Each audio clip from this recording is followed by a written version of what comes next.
Hi, it's Fias Tarot. Hello, Taurus placement. This is your reading, the person on your mind read. So, ngayong June po ito, no? Okay, again, yes, kung may mga tanong, mag-message na lang po sa akin pong legit FB page, yung merong pong check, no? Paano malalaman? May check po sa tabi, yung aking name. Nasa loob ng bilog, yung check, ha? Anyway, so yes, available ang ating mga charms rin. Limited stock yung ating third party kit, yung ating healing oil, and yung ating charm spray. Una-unahan na lang po, ha? Kakaunti na lang ang slot. Yeah. So, Taurus, the person on your mind. Uy, may nagka-crush sa'yo. Anyway, so, Taurus, the person on your mind. Who is this? Who is this? The Seven of Cups in the reversed. Could be a water sign, Cancer, Scorpio, Pisces. Uy, Nine of Cups. Malakas ang water sign. Nagagandahan ka sa kanya actually. Ano ko ako dito? Ang galing niya magpatawa. Para siyang happy pill mo. Na ganong bagay. Para siyang happy pill. Nakakuha ka ng magandang connection with this person, aren't you? Yeah. Some of you, if this is a, sabihin nating, matagal ng connection, siya yung laging gusto mong binabalik-balikan. Kung sakali man, mag-ex kayo, babalikan mo lagi. Siya yung wish fulfillment mo. Or pwedeng ikaw ang kanyang wish fulfillment.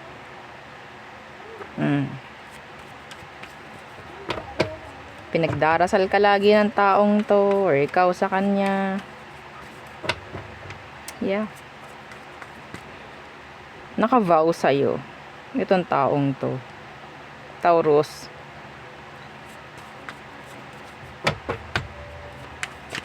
Anong meron ngayong June?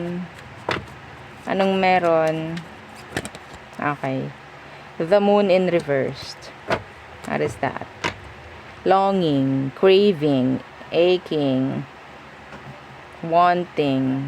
Yun yung nakikita ko dito. Why? Anong meron dyan sa moon na naka-reversed? The Queen of Cups. Yeah. There's a lot of emotions here, ha? The moon is emotion.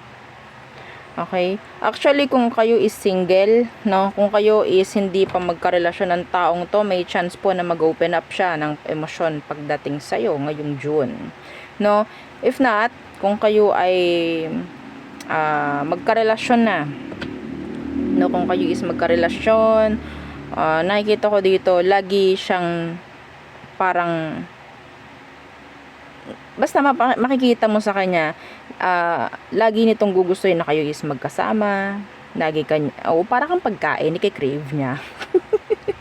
Parang ganon. Pero kung ito is a past person, gusto nito muli na magkaayos kayo. Yeah, gusto niya muli magkaayos kayo. Like kayong nagkakabalikan nitong taong to. Ano bang problema nyo? Ba't kayo nagbe-break? Ha? Nagsasayang lang kayo ng oras eh. Ha? Pag kayo nagbe-break, nagsasayang lang kayo ng oras nitong taong to. Yes. Gusto niya makipagbalikan actually, hindi niya kayang wala ka. Andun yung love actually, no, nung tao. Craving you, wanting you. Pwedeng napapanaginipan ka na nitong taong to, sa totoo lang. Yeah, the Tower. Oh, iba dito talagang magkahiwalay. Separation kasi po, no, yung energy ng Tower. Gusto niya bumalik, gusto niya makipag-ayos, gusto niya ng, yeah, kapag wala ka, wala siyang peace of mind. Sino kaya nakaka-resonate dito? Ang haba ng hair mo. No, yeah, may death in reverse, meaning they want another chance or a repeat. Pangit kung repeat, no? Kasi kung anong nakita nyo before, yun din yung makikita nyo sa ngayon kung magkakaroon nga ng repeat. So, maganda rito, new chapter, no? Ang aking recommend, ang aking gabay is magkaroon kayo ng new chapter, hindi po repeat. Yeah. This person wants you really bad. They want you really, really bad. Okay? Yung iba sa kanila, gusto ka nang anakan eh. Totoo lang. Hindi ko natitingnan kung bakit kayo nagkakahiwalay ng taong to. Okay? Hindi na. Diyos ko. Anyway, so yon. So ano pa? Sino pa? Lakas ng water sign dun ha. Emosyon niya. Nag-uumapaw. Okay? So who else, Taurus? The person on your mind. The person on your mind. Who is this?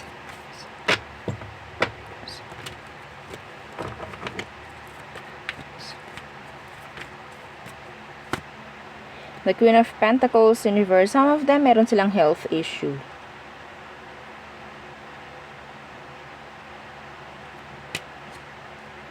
They're not available sa ngayon. Or in general, hindi available tong taong to.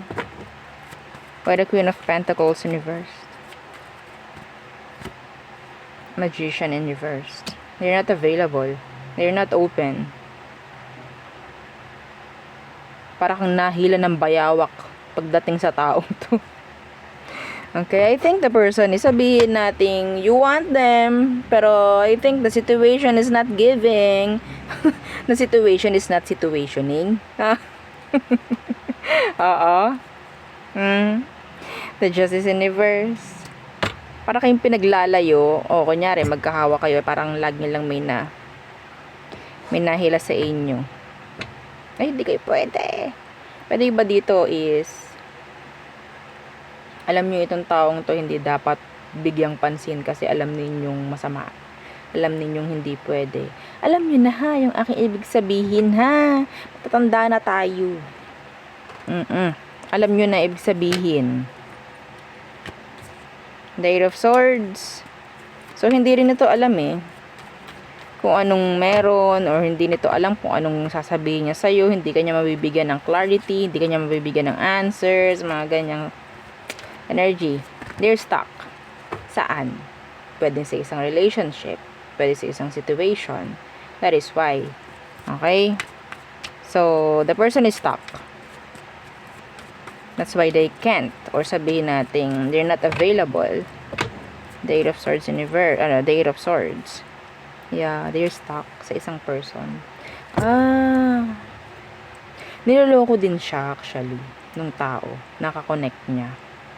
Pero yun nga lang, or sabihin natin kinokontrol siya. Hindi siya makagawa ng way. Hindi siya sabihin natin kasal sila. Kasal sila. Pwedeng kasal tong taong to. And now, hindi siya makagawa ng way towards you. Kasi, stuck siya. Pwedeng hindi pa sila na anal, mga ganyang bagay, or divorce. Hindi siya makakagawa ng plano. Wala siyang plano, walang malinaw dito, hanggat meron siyang sitwasyong hindi maalisan, hindi siya makakagawa ng desisyon dito. Malinaw po yun. Okay, hindi siya makakagawa ng desisyon dito. Pangat lang talaga yung sitwasyon na kung ano man. Pwedeng hindi niya gusto yung sitwasyon niya ngayon. Marami siyang sabihin natin hindi pwedeng bitawan like agad-agad, mga ganyan. Yeah, mabigat, mahirap. 10 of Wands. Hindi siya available sa'yo. Yun na lang. Bakit ganito yung camera ko? Nakakainis. Delay.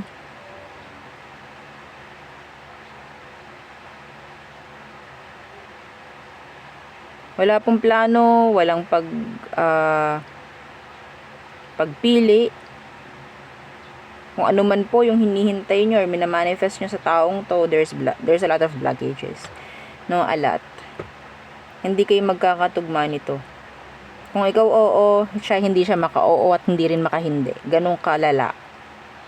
Okay? Kung ikaw oo ka, hindi siya maka-oo, hindi rin siya maka-hindi. Hindi siya makagalaw, nakagapos siya eh. Nakatali. No? Mahirap ito sa part niya. actually. What else? Taurus, the person on your mind. The person on your mind. Who is this? And let's check their energy ngayong June.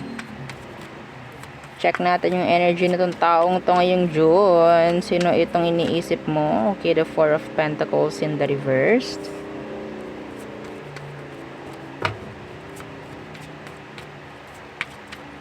Some of them, they have a, money issue or meron silang issue pagdating sa, yun nga, paghawak ng pera. Okay? Hindi ko malaman, hirap silang mag-ipon. I don't know kung paano malaman yun. So, ano ba itong Four of Pentacles na to na naka-reversed? Number 4 could be significant. So, number 4. So, Four of Swords in the reversed.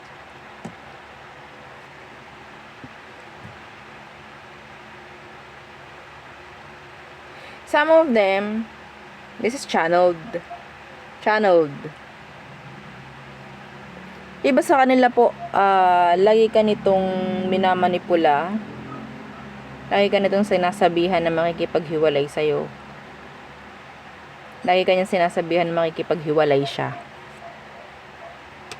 Manipulation. Kasi alam niya na hindi ka papayag. Gagawa ka ng paraan kung sakali man kayo is maghiwalay, hahabulin mo siya. Madam, hindi naman eh. Yun ang kanyang point of view. Okay? Queen of Pentacles and the Magician. Ito ang tingin niya sa'yo. Ikaw yung palaging maghahabol, mangangailangan, pagdating sa kanya.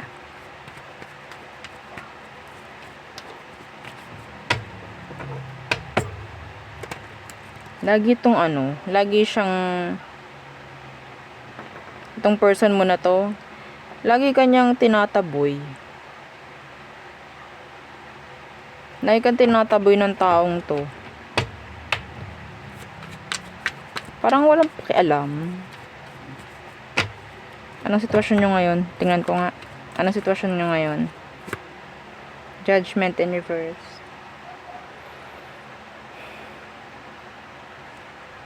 May naghihintay dito na magkaroon ng pagbabago. Ito Taurus. Pagbibigyan mo at pagbibigyan itong taong to kasi umaasa ka na sana maging okay na. Lagi ka na mamag-asa, lagi kang nagbabaka sakali. Maybe this time. No? Oo. Ayun yung energy na nakuha ko sa inyo ng tao. Like, ay baka kapag ngayon pinagbigyan ko or pinabalik ko okay na nga siya or mag-aayos na nga siya or magtitino na nga siya. Whether babae, lalaki, ko naman ang gender nito, I don't care. Okay? Pero yun ang nakukuha kong energy dito sa taong to, dito sa connection nyo. Baka sakali kasi kapag pinabalik ko siya, baka ito na yun. Kasi baka mamaya kung hindi ko man pabalikin, edi sayang.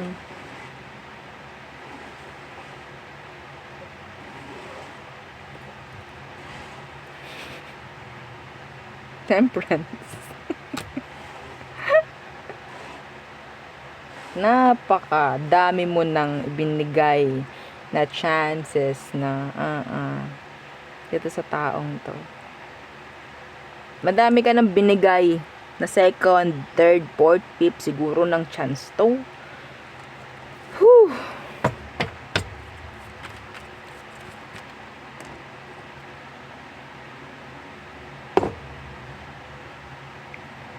Yan natin. This time around. Magiging okay na ba talaga? Magiging okay na ba talaga? Iba sa inyo, wala na nga, nag-let go na nga, pero may komunikasyon pa rin. Kasi, wini-welcome mo pa rin. So, kung nakikipagbalikan tong taong to, magiging okay na ba talaga? Worth it pa ba talaga to? Five of Pentacles in reversed. Wala, olats talaga. Olats ka dito, Taurus. Madam, ano yung olats? Talo. Sa mga hindi nakakagets ng mga ganong salitaan, no? Madam, ano yung olats? Talo po. Talo ka dito. Pagbabalik to na kung sino man yung nakita mo, nakarelasyon mo noon. Commitments, nasa ilalim. Nadadaganan lahat. Nasa ilalim, hindi ito pinaprioridad ng tao. Okay? So, umpisa lang ito magaling. Ningas kugon, kumbaga. And then, wala na ulit. Balik na uli sa dati. Cycle po ito. Cycle. Ikaw, ginugusto mo magkaroon ng new chapter, stepping up, leveling up, no, from this connection to this connection, mga ganyan. Pero, your person, hindi niya pa rin po maiwan yung pagkasabihin niya kung ano yung kinasanayan niya. Mahirap para sa kanya na tanggalin yun. Mahirap sa kanya na alisin yung nakasanayan niya. Alam mo, ngayon, bigyan mo na siya ng ultimatum. Kung gusto mo pa rin. No?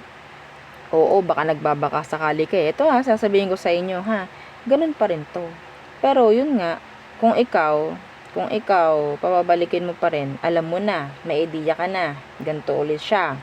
Ikaw na ang gumawa ng bago ngayon. Alam niya na pwede mo siyang balikan. Okay? I-reject mo. Ikaw naman ang bumago. No? Sa routine ninyo. This is a routine. Routine na po ito. Kaya alam mo na rin ang susunod ng mangyayari. So, baliin mo yung routine nyo. Para may magbago. Madam, di po kasi ganun kadali. Well, stuck kayo sa ganito. Huwag ka na umasa. Ako na magsasabi sa'yo. Huwag ka nang umasa dito. Okay? See? The Wheel of Fortune in reverse. Hindi makikisama, hindi makikiayon sa universe. No? Kasi siguro marami ring gustong ipakita sa'yo, si universe. Marami ka na dapat natutunan dito. Bakit hindi pa rin natutunan? At hindi pa rin nakikita? Kung ikaw nagiging pasensyoso ka or pasensyosa ka doon sa person mo, alam mo kung sino nagiging pasensyoso sa'yo? Si universe. Okay. Talaga naman. Oo. All signs. Aries through Pisces for you, Taurus. Minsan may pagkamatigas yung ulo kasi natin. No? Pinipilit natin yung gusto natin. Kaya lalo tayong nahihirapan. May mga pinipilit tayo. Nakita nyo naman na hindi naman talaga sumasang-ayon sa inyo. Lalo na sa pag-ibig. Mahirap yan. Dalawang utak yan eh. Isa sa'yo, isa sa kanya. Diba? Mahirap yan. May kanya-kanyang desisyon. Pero kung sa pera yan, gumaod ka lang eh. May mangyayari. Mayroon kang kikitain. Diba? Hindi tulad ng sa relasyon.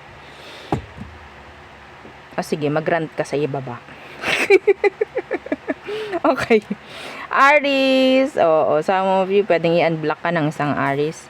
Taurus, there's no equal give and take. No equal give and take. Gemini, they want good cooperation. They want coordination. Cancer, gusto ni Cancer ng long-term improvement, progress. Maybe they see progress with you. They saw progress, maybe. Leo, you're Totga.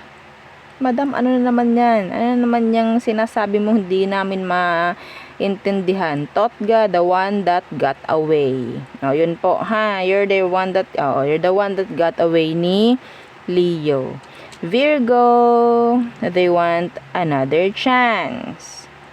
Some of you may chance po ng makeup sex with the Virgo. Libra, they're open. Open sila makinig, open silang makipag-usap. Scorpio, they really want you. Gustong gusto ka ni Scorpio. Sagittarius, they are bitter. They are bitter. Ang dami pa ring issue. Sag. Capricorn, so si Capricorn, I think some of them, they have this injustice, no? There could be cheating, third party involved. There's no balance. There's a lot of imbalance here, no? Aquarius, they really wanting na magkaroon po ng pagkakaayos. They're like obsessed. Some of them, they're attached.